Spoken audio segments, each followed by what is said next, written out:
Pronti i mini alloggi di edilizia sociale realizzati al centro Franco Chiarella di Chiavari. 9 mini appartamenti che i servizi sociali del comune destineranno per brevi periodi alle persone in difficoltà. Per Rapallo l'emergenza è finita, fiducioso il sindaco che annuncia il cronoprogramma. Da lunedì interventi al Molo Duca degli Abruzzi, l'obiettivo è il ripristino entro Pasqua. 3 giorni per riflettere sulla spiritualità del prete e vivere in fraternità. Si è concluso il ritiro dei sacerdoti diocesani a Varigotti, avviata la stesura di una carta di comunione ed intenti. Fine settimana con la fiera di Sant'Antonio a Chiavari. Da venerdì mattina i primi divieti in Viale Casman. Da quest'anno novità per la collocazione di alcuni banchi che non saranno più in via Rivarola. L'Istituto Gianelli di Chiavari punta sul bilinguismo a partire dalle scuole dell'infanzia. A giugno intanto ci saranno i primi studenti maturandi del liceo scientifico ad indirizzo sportivo. Buonasera a tutti gentili telespettatori, benvenuti nei nostri studi.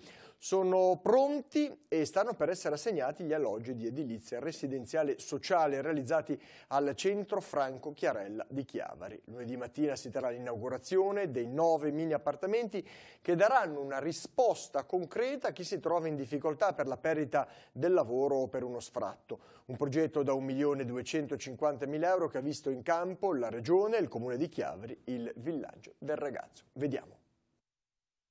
Saranno destinati alle persone che stanno attraversando una fase difficile della propria vita, la perdita del lavoro, lo sfratto, la mancanza di reddito. 9 in tutto i mini appartamenti che sono stati ricavati ristrutturando l'ultimo piano dell'edificio del centro Franco Chiarella di Chiavari, un progetto di edilizia residenziale sociale da 1.250.000 euro che ha visto l'impegno della Regione per 500.000 euro, il Comune di Chiavari per 600.000 e il Villaggio del Ragazzo per 150.000 euro. Sono 9 appartamentini sui 40 metri circa, qualcosa di più, che possono essere o per singole persone o anche per piccoli nuclei familiari per un totale di 25 posti.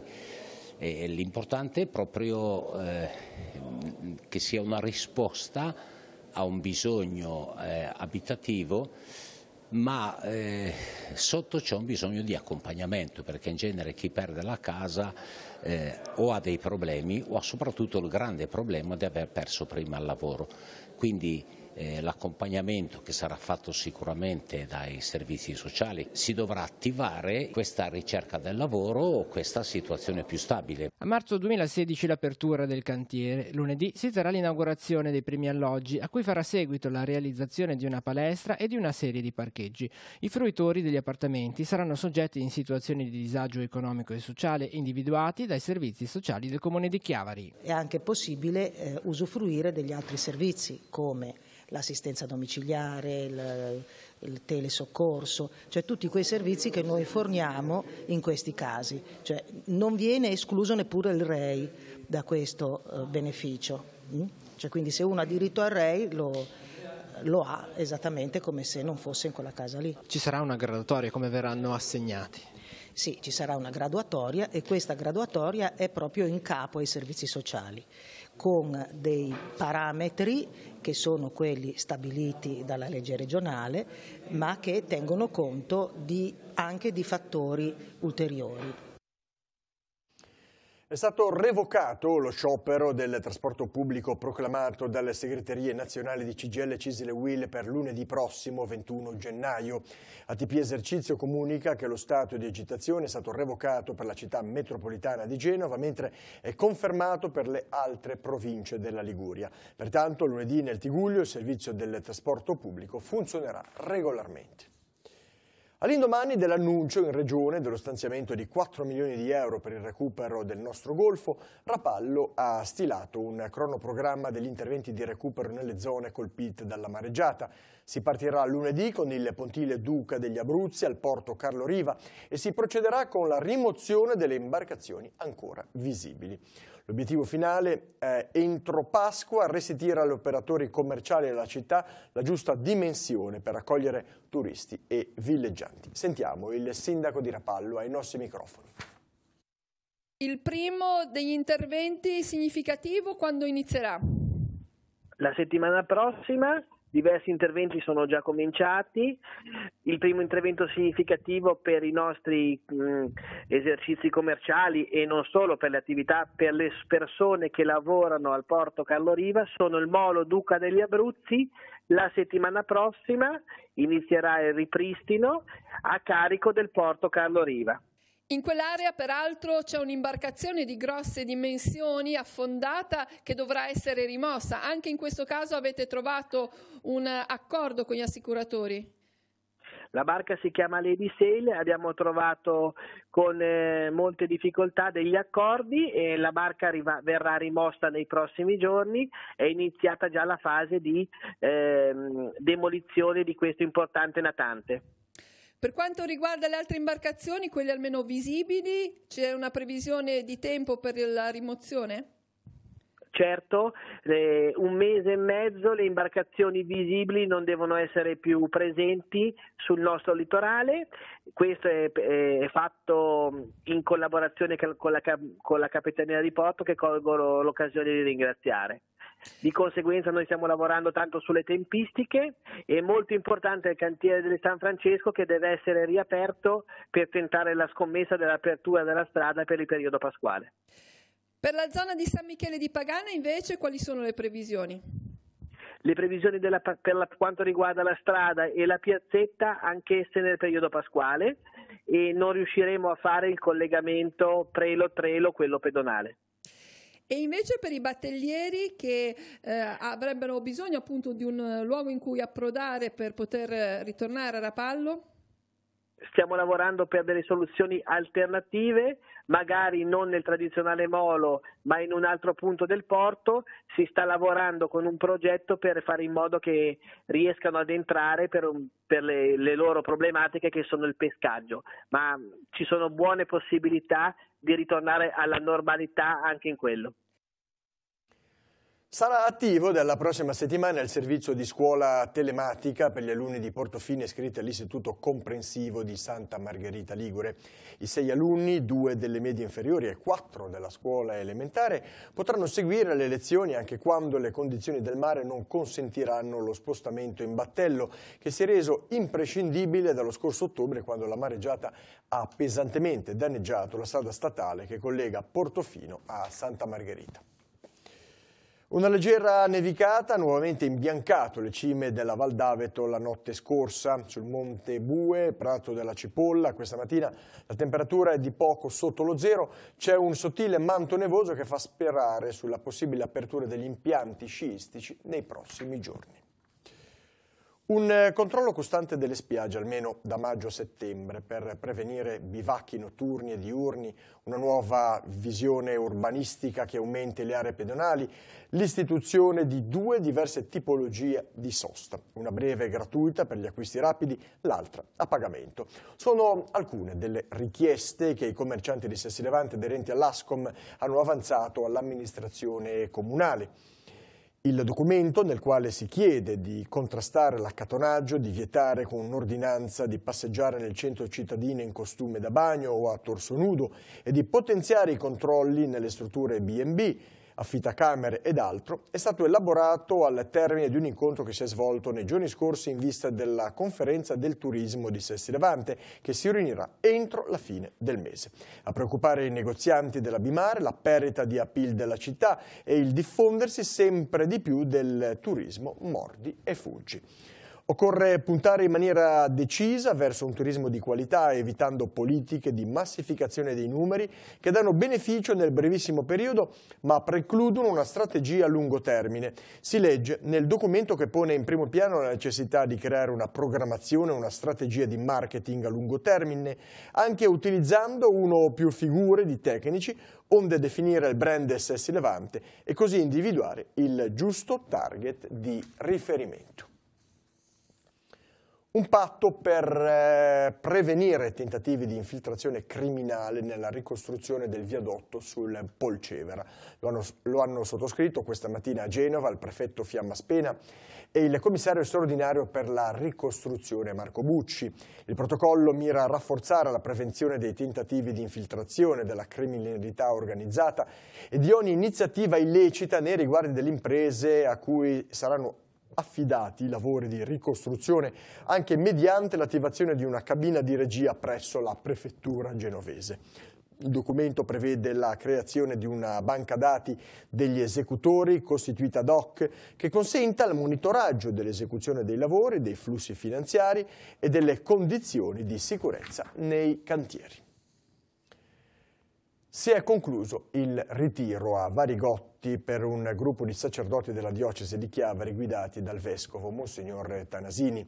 3 giornate di formazione e fraternità guidate dalla riflessione di Don Franco Brovelli, sacerdote del clero milanese. Vediamo.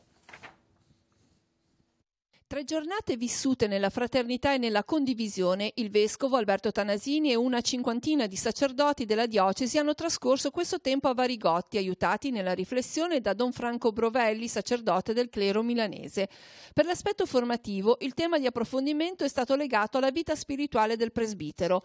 Nell'evolversi, talvolta frenetico, delle giornate, la spiritualità rappresenta la base solida che sostiene l'intero servizio sacerdotale. Anzitutto mi sembra bello che l'esigenza sia forte, sia sentita, perché allora è vero, le cose si sono moltiplicate, le preoccupazioni anche, la dose degli impegni, però rimane sempre questo fondale estremamente decisivo e di fatto mi pare che questa non è soltanto significativa come scelta, ma anche il modo con cui viene partecipata e vissuta. Questi giorni mi sembrano davvero molto belli da questo punto di vista. Siamo consapevoli che la nostra vita spirituale è fondamento della vita ministeriale, ha detto il vescovo a conclusione del percorso. La vita spirituale, ha proseguito Monsignor Tanasini, ci porta al Signore, respiro con Cristo che ci porta al Padre donandoci lo Spirito. Il passo finale delle 3 giornate è stata la stesura di una carta di comunione di intenti da individuare in ciascun vicariato, un punto di appoggio per la vita spirituale ed una pagina da tenere aperta una volta rientrati nelle proprie comunità. Il ritiro a Varigotti è stato un momento, come sempre, arricchente di fraternità. Ecco, la fraternità è una condizione fondamentale per poter poi vivere autenticamente una esperienza spirituale. In fondo anche il tracciato dei Vangeli è il tracciato di un maestro che ha plasmato e ha voluto una fraternità vissuta. Apriamo adesso la consueta finestra di Telepace sull'Arcidiocesi di Genova. La linea va alla redazione del Cittadino. Prego. Benvenuti nella redazione del Cittadino a Genova. Si avvicina l'appuntamento con la Giornata Mondiale della Gioventù a Panama. Anche i giovani genovesi partecipano virtualmente all'incontro con Papa Francesco e per questo si ritrovano sabato 26 gennaio alle 19 in seminario a Righi per assistere in diretta alla veglia guidata dal Pontefice. È prevista la cena condivisa e per chi lo desidera è possibile anche il pernottamento in seminario. Le adesioni vanno comunicate al più presto alla mail csmatteo@centrosanmatteo.org. E siamo alla vigilia della settimana ecumenica, che anche a Genova viene celebrata con una serie di incontri. Segnaliamo in particolare mercoledì prossimo 23 gennaio nella Chiesa Ortodossa Romena l'incontro di preghiera guidato dal cardinale Angelo Bagnasco con il pastore della Chiesa Evangelica Ispanoamericana alle ore 18. E lo scorso lunedì 14 gennaio si è tenuta la prima riunione del tavolo permanente sull'educazione, cui prende parte anche la Diocesi di Genova. Al tavolo partecipano istituzioni ed enti che sono stati protagonisti degli Stati Generali dell'Educazione, promossi dall'Agenzia della Famiglia del Comune di Genova. Il tavolo permanente nasce per dare risposte concrete ai bisogni delle famiglie e dei minori, in uno spirito di collaborazione con la società civile e con chi opera nell'ambito educativo. Bene, da Genova era l'ultima notizia, ora la linea può tornare a Chiavari. Arrivederci.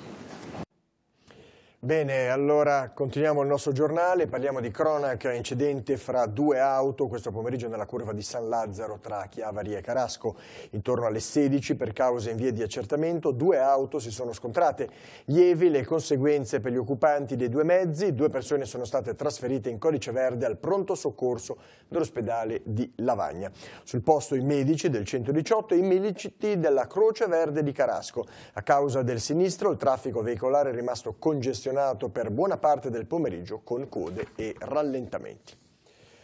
Da oggi tutti i cittadini di Lavagna possono pagare la sosta sulle strisce blu direttamente dal proprio smartphone grazie all'app PostePay. Per accedere a questa funzionalità occorre scaricare l'applicazione. Inoltre, in altri comuni del territorio nazionale è già possibile utilizzare i servizi PostePay Più per acquistare i titoli di viaggio dei mezzi pubblici, comprare biglietti di Trenitalia e per far rifornimento carburante nel distributore IP-Matic abilitato più vicino.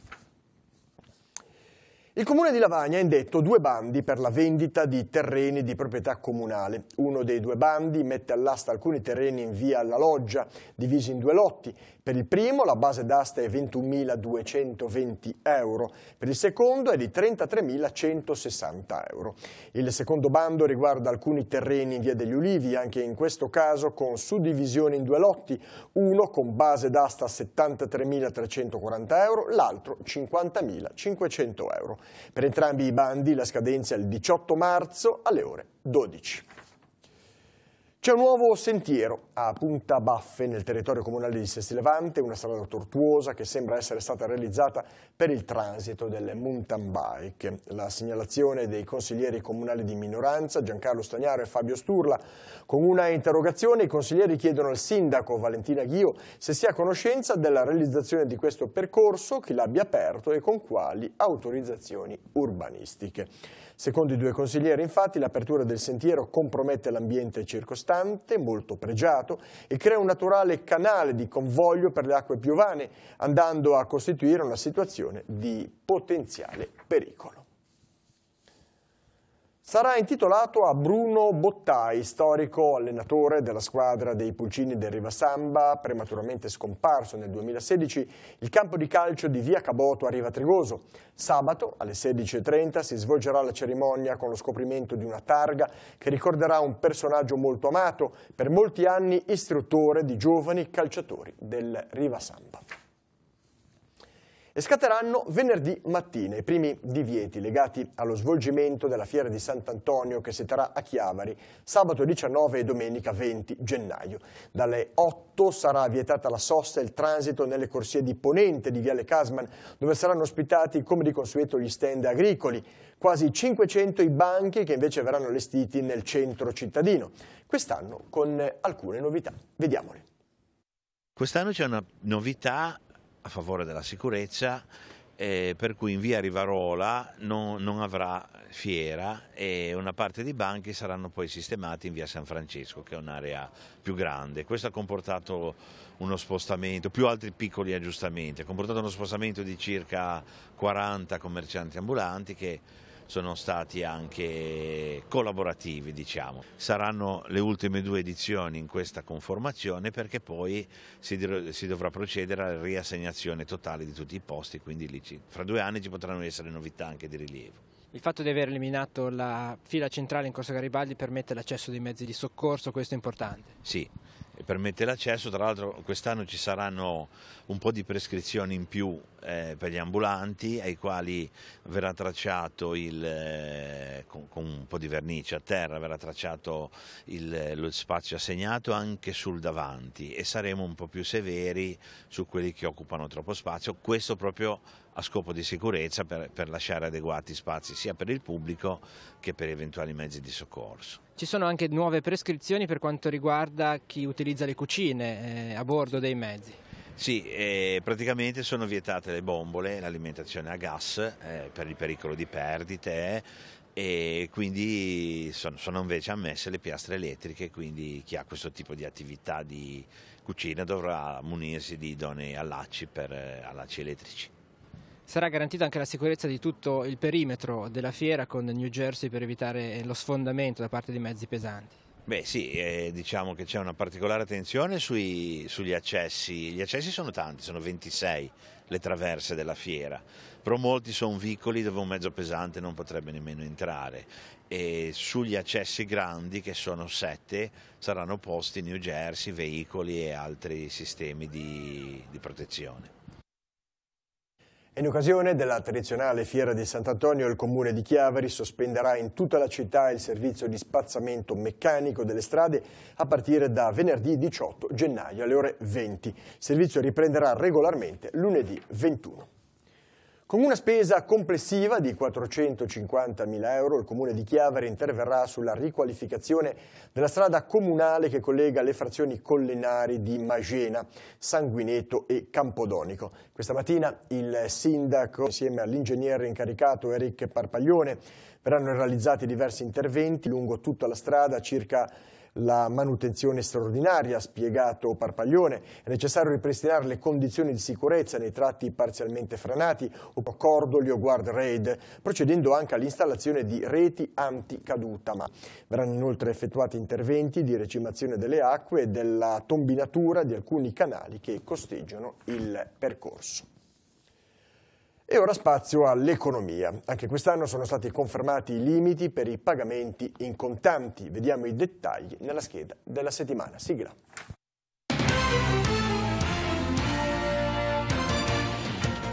Nel 2019 valgono questi limiti per i pagamenti in contanti. Così come per l'anno precedente la soglia resta fissata a 3.000 euro. Al di sotto, ovvero per pagamenti fino a 2.999 euro, i contanti sono ammessi, salvo per il money transfer che è fermo al limite dei 1.000 euro. Per pagamenti da 3.000 euro in avanti è necessario invece poter trasferire risorse da un soggetto all'altro, sia privato che azienda, l'utilizzo di strumenti tracciabili come bonifico bancario, carta di... Il divieto di trasferimento dei contanti tra soggetti diversi riguarda qualsiasi tipo di contratto, un deposito, una locazione o un prestito.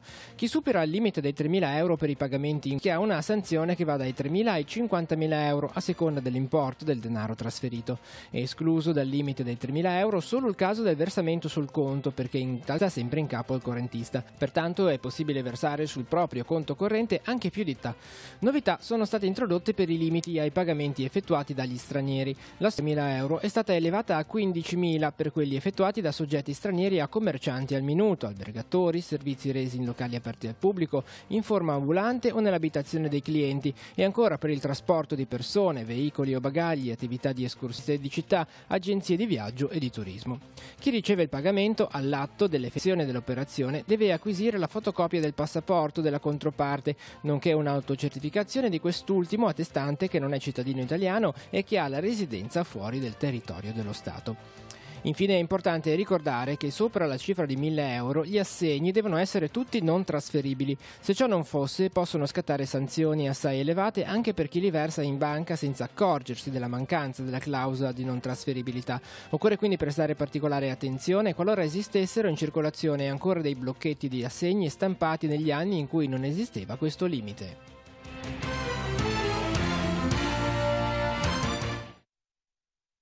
L'Istituto Comprensivo Chiavari 2 avrà un nuovo laboratorio tecnologico. Al Ministero un finanziamento di 20.000 euro che sarà utilizzato per allestire nell'edificio della scuola primaria di Caperano uno spazio per la didattica di oltre 80 metri quadrati suddiviso in 6 aree. In queste sarà possibile effettuare, tra le altre cose, attività di montaggio video, stampa in 3D e robotica. Il laboratorio, che sarà attrezzato anche con scaffalature, cuscini e piccole tribune per renderlo accogliente per momenti di lettura individuale o per dibattiti e a piccoli gruppi, sarà pronto per l'inizio del prossimo anno scolastico. Life is Now, trasmettere ai ragazzi l'importanza di ogni attimo, insegnargli che la vita è preziosa e non se ne deve sprecare neppure un istante. Ed è questo il filo conduttore che in quest'anno scolastico contraddistingue l'attività formativa dell'Istituto Gianelli di Chiavari. Vediamo.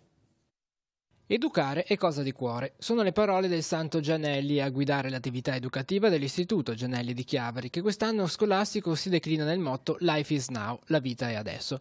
Nello storico complesso che domina la città sono attivi tutti i diversi gradi di formazione, dall'asilo nido, gestito insieme al castello incantato del CIF, fino alla scuola secondaria di secondo grado, il cui liceo scientifico sportivo quest'anno avrà i primi maturandi. Quello che viene fatto all'interno del liceo scientifico sportivo riusciamo a coinvolgere anche in tante iniziative di tipo sportivo anche gli altri ordini di scuola, quindi la secondaria di primo grado, ma anche talvolta anche la primaria in base alle offerte sportive che vengono proposte di volta in volta.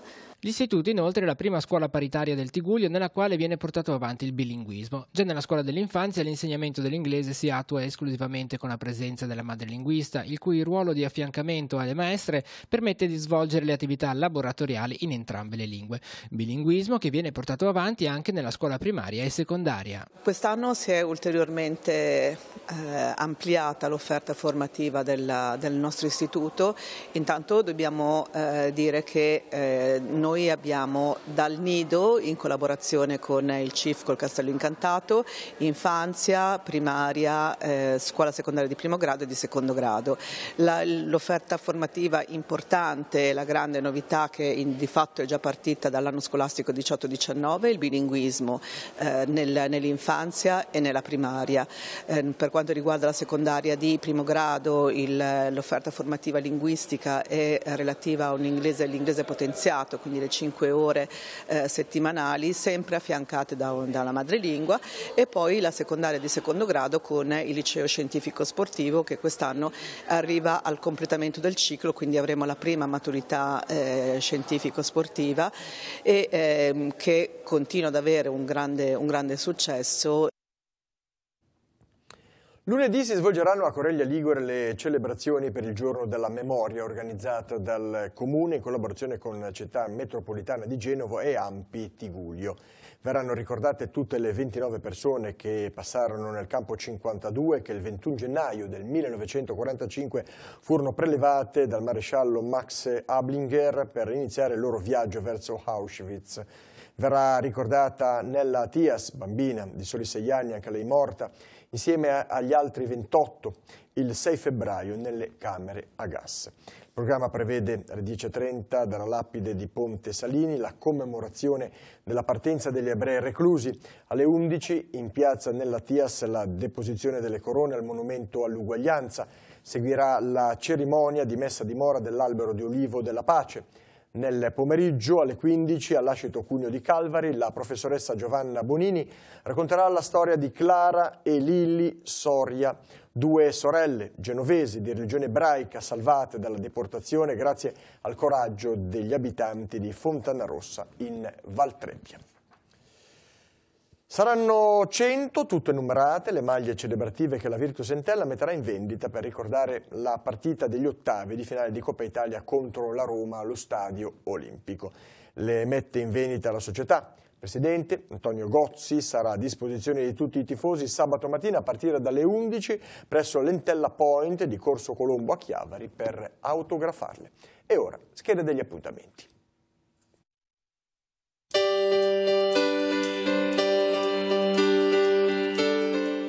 Appuntamenti in agenda per venerdì 18 gennaio. Sicurezza del paziente e gestione del contenzioso, sistemi a confronto. È il tema del convegno in programma all'auditorio nel padiglione East del Policlinico San Martino di Genova. L'inizio dei lavori è previsto per le 9. La Polizia Municipale di Rapallo è in festa per il patrono San Sebastiano. Alle 10:30 nell'Oratorio dei Bianchi verrà celebrata la Santa Messa. A seguire cerimonia nella sala consigliare del municipio. Per i corsi di cultura di Chiavari, nella sala Livellara di Via del Pino, Daniele Lazzarini terrà una lezione di letteratura dal titolo Cina letteraria, Balzac e la piccola sarta cinese Dai Site. Nuova lezione dell'Accademia Culturale di Rapallo. Alle 16 nei locali di Villa Queirolo, Linda Alfano affronterà il tema l'autodeterminazione del minore in tema di salute. A Chiavari, nel Salone di Casa Marchesani, alle 16:15 si svolge un incontro con Eugenia Carfora, dirigente scolastico dell'Istituto Superiore Morano di Caiviano, in provincia di Napoli, in prima linea per promuovere una scuola che sia un luogo promettente per gli studenti. Come figli miei è lo slogan dell'incontro. Sino al 26 gennaio a Villa Tigullio a Rapallo è aperta la mostra I segni della guerra, Rapallo nel primo conflitto mondiale. L'orario di visita è dalle 14 alle 18.